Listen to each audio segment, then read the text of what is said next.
business are you in? I'm in the body shop business. I go, what? You're gonna make skincare products for the body shop? No. I want to know how they make skincare products so that I can apply that technology to our polish that we're making. And that was, our first version in 1996 called System 1. The product is thixotropic. You agitate it, turns to water, you put it on, it instantly gels. Now how's that going to help me? It's going to help me from slinging product onto the roof. And I've seen it. I've seen compound on the roof of body shops. Like, wow, how did that happen? So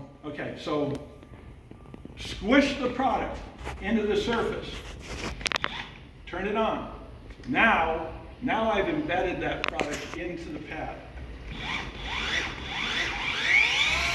I don't like it when guys, move it all around. Because now it starts to evaporate, and what are you doing that for? You're scratching the car anyway when you do that.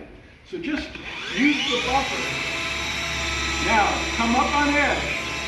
It's okay. Scratches come right out. Lock the trigger.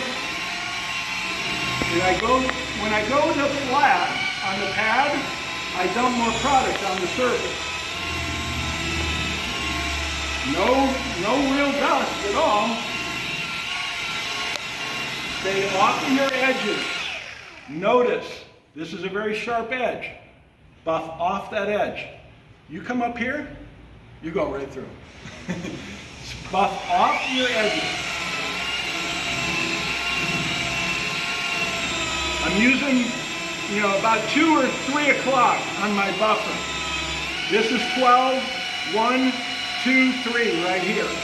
It's okay, come right up on edge.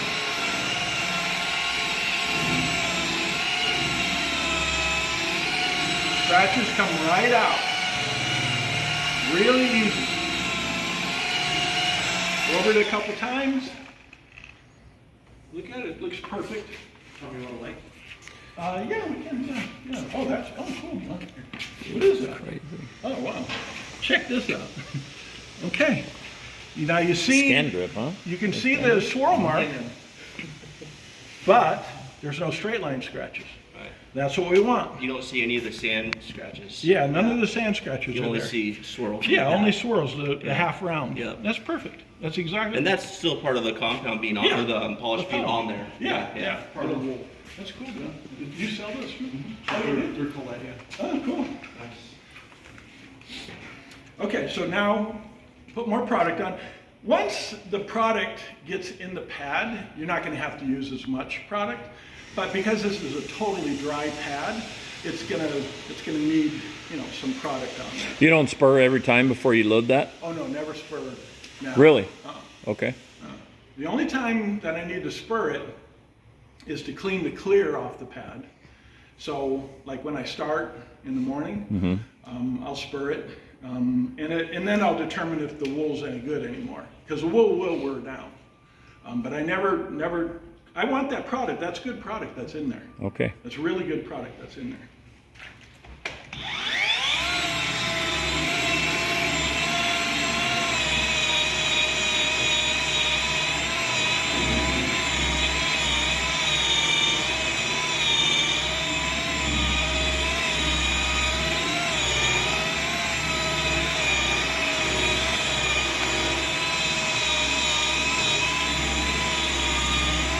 And I'm using that 2 o'clock on my buffer all the time. I never, ever buff flat. The only reason why I believe compound companies tell you to buff flat is because they know that if you're using compound up on an edge, you're ripping through the paint. But I want you to be aggressive with this product. I want you to make that product cut. And the way you do that is by being up on edge.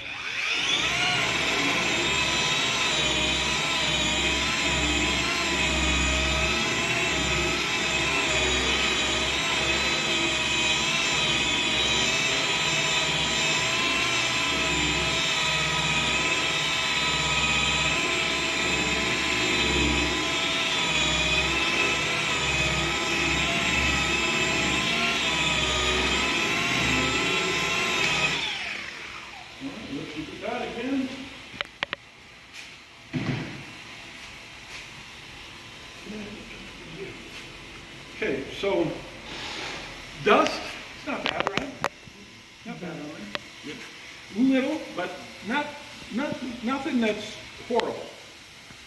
Okay, you can see we've got a little bit of residue on there. When I wipe that off, I'm looking for straight line scratches. That's all. Got a couple little straight line scratches here. So we'll go over it one more time. But this is a neat light. Made by who, John? It's Procter Seltzer Colab. Colab. So John Sutton is the distributor for this. This is great for doing this. Colab. I used to use, if I'm in a body shop, I use my iPhone, but this is better. Okay. So one more time, we'll hit it.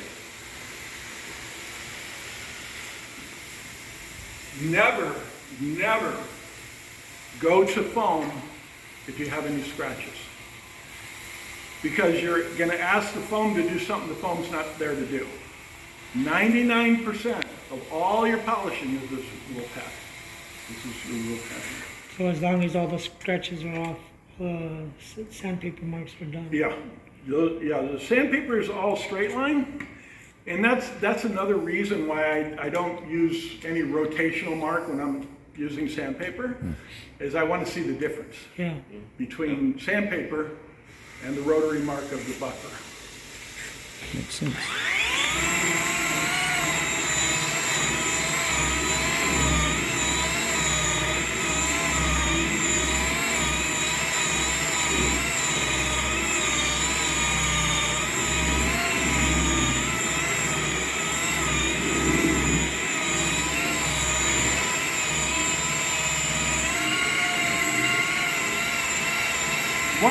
Once you get out the scratches, and I'm assuming they're out because there really wasn't much there, now I'm going to back off my pressure. I'm going to try to get that finish up as high as I can with the wool pad.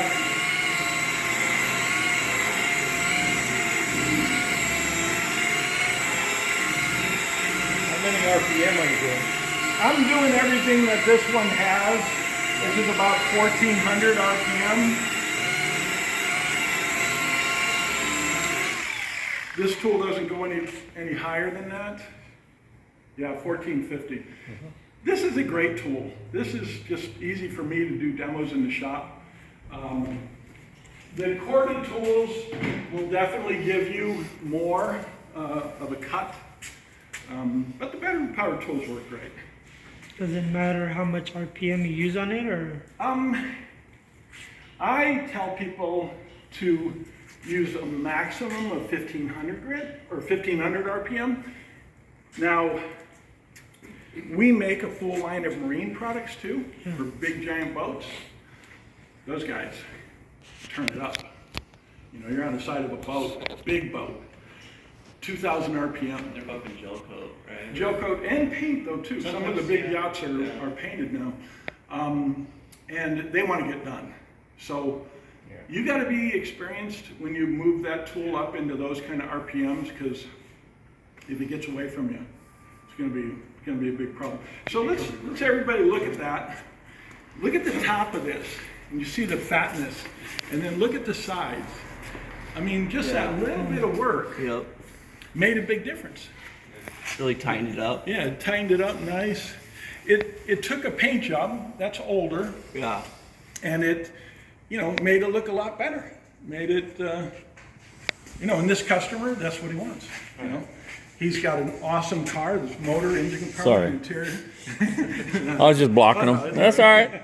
Who's that meathead in the camera? This really is for you guys. That's extra. Yeah, that's all extra. You guys. Almost knocked it You over. guys are here, and I'll look and see if we've got any questions on there. So, not bad for the cutting stage. We're not done yet. Still have to hit it with foam. But we took out all the scratches. Now, the big question, can we, using the light, because you'll see the actual grit, or the pattern, you know, you can see it. You know, you can see what the wool pad has done to that surface. Right. But nothing like what compound would do. Yeah.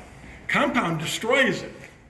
Now you have to use a polish as a secondary to get to this level. So we've already saved a lot of time and money by only using one single product to do all of our polishing. In the olden days, you know, when I grew up in this trade, the finest grit sandpaper we had was 600 grit. That's it. We didn't have nothing finer than that. No, there wasn't crazy. nothing. There was nothing. So using compound to take out a 600 grit scratch, okay. But Those days are over. yeah, those days are over, you know, and that archaic program should be done. Nobody should be using compound on, remember, this paint is thin. We don't know where it's gonna go through. If I would have used compound, I would have taken off more product to get to this level than what we did. Risk burning through. You Right. probably rarely burn through with this because it's not Yeah, as it's- aggressive Yeah, as it's, compound. as a compound, it's not as aggressive, but yet it's able, and we'll do some serious, you know, we'll take 600 grit out of my van. Yeah. Because people go, yeah, but it's not aggressive enough. No. I mean, I have taken out 320 grit. Yeah. If there's 10 coats of clear, like these guys who do all these graphics, and you know, when I go into shops, they're all trying to throw me. I mean, this is a trade where we all try and throw each other under the bus, right? I mean, that's a trade we're in. So I walk into a guy's shop and say, hey, I got one product. Oh, yeah, right, one product. What are you smoking? No, I really mean it. No, yeah, right, okay. It'll take out any grit, right? And I was in this custom shop in Hemet. I was with Billy, I think, and from Smitty's. And these guys had this panel with all these graphics on it and 10 coats of clear. And he said, will it take out anything? I said, yeah, anything. I'm gonna sand it with 320 DA and knock down all these edges. All right, all right. And they sanded with 320. I said, okay, let's try it. And buzzed it right out. Took 320 right out. Right to this, the same exact finish with one single product. That's crazy. So the product doesn't know what it's taking out.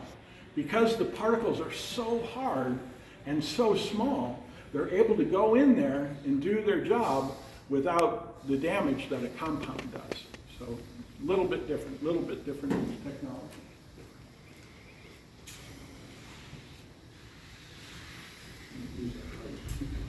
Okay, so now, next up, DA.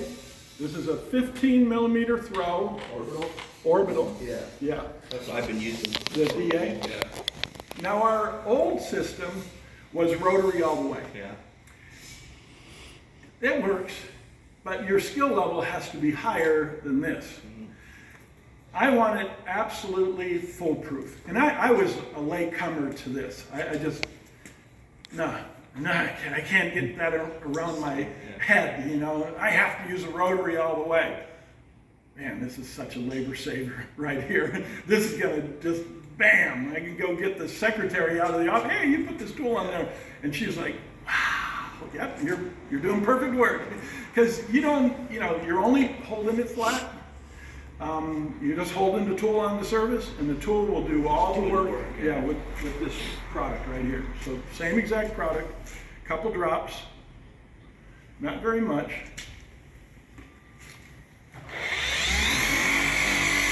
Lock the trigger. Product stays wet.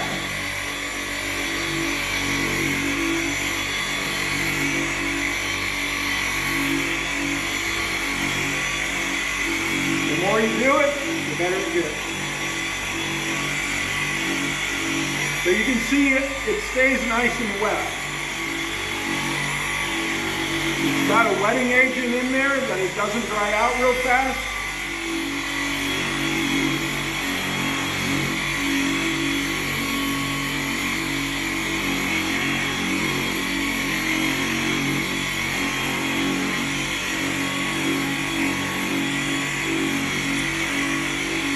I can see the black getting blacker, going from gray to really crispy black.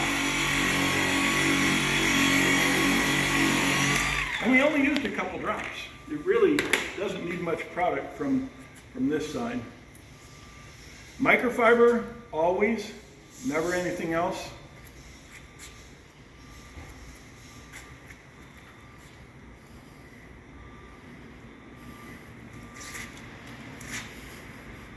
And then we'll put the light on it.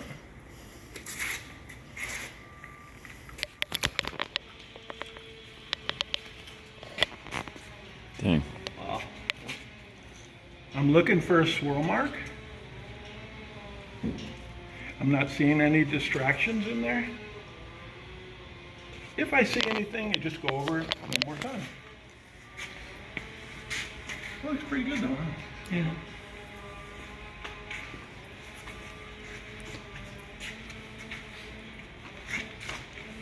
And when you do that step, what RPM do you go on? The same or? About half speed on that. They measure RPMs really strangely on these tools. So this tool says, Yeah, they're just marked like OPM or something like number that. setting, it right? has numbers, but then they say, like I've got it set on 5, and it says it's 7,000 RPM. Huh. Doesn't sound like 7,000 RPM. I don't know how they're measuring it. But I've got it about 3/4 of the way up, because I can go, that's 7,600. There's 7,000 RPM. So I don't know, that's how Flex says, but about 3/4 of the way. So obviously a big, big difference, and we only used one single product to do all of our color sanding and polishing in the body shop. Anybody have any questions? Anybody? How much downward pressure do you put on that with that tool? Good question. John is asking how much downward pressure with the tool. And remember, I only used a little bit of product. So I do compress the foam, not all the way, because you feel the foam can go flat if you put a lot of pressure on it, but I'm afraid I'm going to mar the surface. I don't know the hardness of the clear. If the clear is super hard and I notice that I'm not getting the transfer to happen, I can put more pressure. But I compress a little, and then as I'm going, I back off my pressure. And I'm only using a little bit of product. So, and I tell the guys, it's like a baby's bottom, and I don't know if that's okay to say it on Facebook.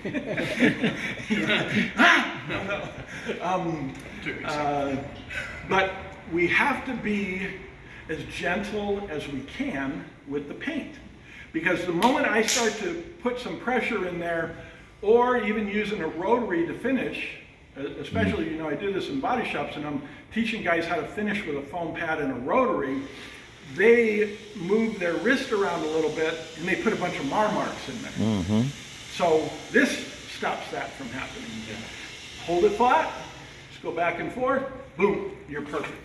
And now, it looks like, I can say